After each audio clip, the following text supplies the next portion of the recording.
हिलो मत।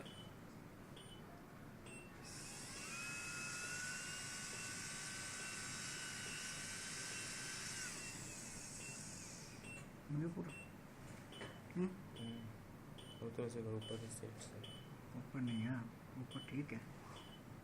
साइड में कॉर्नर।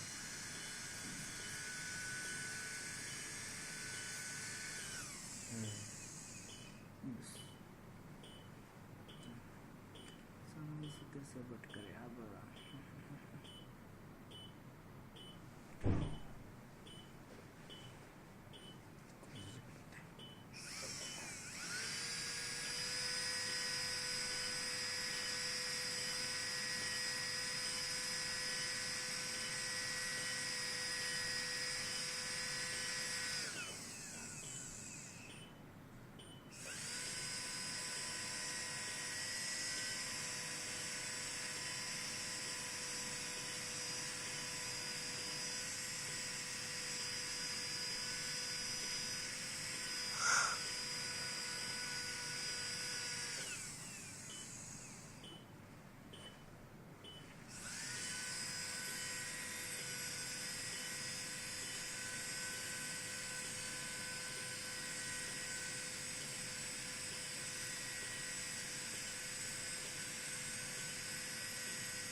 बराबर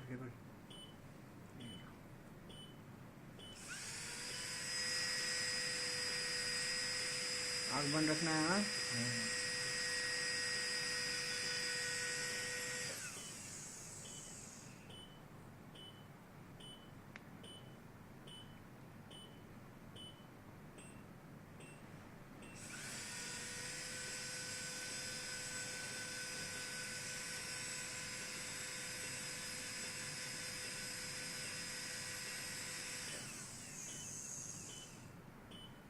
हो गया, लेवल में आ गया नहीं। मेरा इतना है और तो उठ ही सके है पूरा।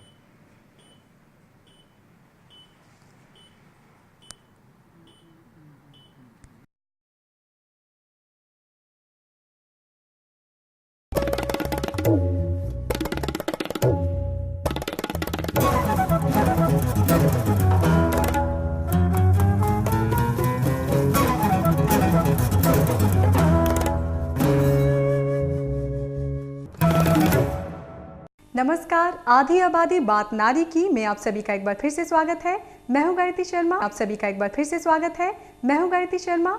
महिलाओं से जुड़े उन तमाम पहलुओं और खबरों के साथ हम फिर हाजिर हैं जो कहीं ना कहीं रह जाती हैं सुर्खियों से दूर। तो इस बार के एपिसोड में हम आपके लिए लेकर आए हैं क्या है बढ़ती लेट मैरिजेस और लेट मदरहुड से महिलाओं को होने वाले नुकसान। इसी मुद्दे पर चर्चा करेंगे जानी मानी शिक्षाविद और समाज सेविका नीलांजना डालमिया से। देखेंगे क्या है डिजाइनिंग के फील्ड में करियर की संभावनाएं। ले चलेंगे आपको एक ऐसे समारोह में जहां हो रहा है लड़कियों की प्रगति का प्रयास। जानेंगे क्या है दिल की बीमारियों के इलाज की ECP टेक्निक और देखेंगे किस तरह ग्रामीण इलाकों में कुछ तकनीकी शिक्षण संस्थान स्टाइल के चलते आज महिलाओं में दिल की बीमारियां तेजी से बढ़ रही हैं।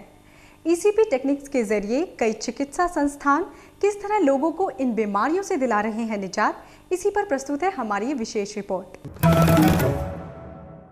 आज भारत में ब्लड प्रेशर, ओबेसिटी और डायबिटीज जैसी बीमारियां बेहद आम हो गई हैं और इसी के साथ बदलते लाइफस्टाइल और खान पान के तरीकों के चलते आज दिल की बीमारियां लोगों में तेजी से बढ़ रही हैं, जिनमें एक बड़ी तादाद है महिलाओं की। जो हार्ट डिजीज़ है, दिल की बीमारी, ये हमारे भारत में बहुत बुरी तरह से फैल रही है। इनफैक्ट पहले ये वेस्ट में ज़्यादा पॉपुलर थी, लेकिन अब एशिया इसका बहुत बड़ा एक तरह से आप बोल सकते हैं कि गढ़ बनता जा रहा है। यहाँ पर दिल के मरीज़ दिन पर दिन बढ़ते जा रहे हैं और ऐसा माना जा रहा है कि 2020 तक इंडिया में सबसे ज़्यादा दिल के मरीज़ होंगे। तो और इसमें वुमेन्स भी अब ज़्यादा इंक्लूड होते जा रहे हैं। दिल की बीमारियों के गंभीर रूप लेने पर अक्सर मरीजों को गुजरना पड़ता है बाईपास सर्जरी से, जो बेहद खर्चीली होने के साथ कॉम्प्लिकेटेड भी है। ऐसे में लोगों को सर्जरी से निजात दिलाने के लिए आज है ECP टेक्निक, जो बिना किसी सर्जरी के बेहद कम खर्चे में दिल की बीमारियों में बेहद कारगर साबित हो रही है। ECP जो ट्रीटमेंट है, जिसको हम एक्स्ट्रा कोरोनरी काउंटर पल्सेशन बोलते हैं, इसमें एक स्पेशल मशीन होती है जो कंप्यूटराइज्ड मशीन है। इसमें पंप्स होते हैं जो हाथों और पाँव पे बांधे जाते हैं, और ये पंप्स हार्ट की गति के साथ इन्फ्लेट और डिफ्लेट होते हैं। इनमें हवा भरती है और खाली होती है एक पर्टिकुलर लेयर में, और उससे क्या होता है कि जो हृदय में रक्त का प्रवाह है वो बढ़ जाता है और नई धमनियाँ बनने लगती हैं, नई ब्लड वेसल्स, नई कोलैटरल्स खुलने लगती हैं, और 35 सीटिंग के अंदर बहुत सारी न्यू कोलैटरल्स खुल जाती हैं।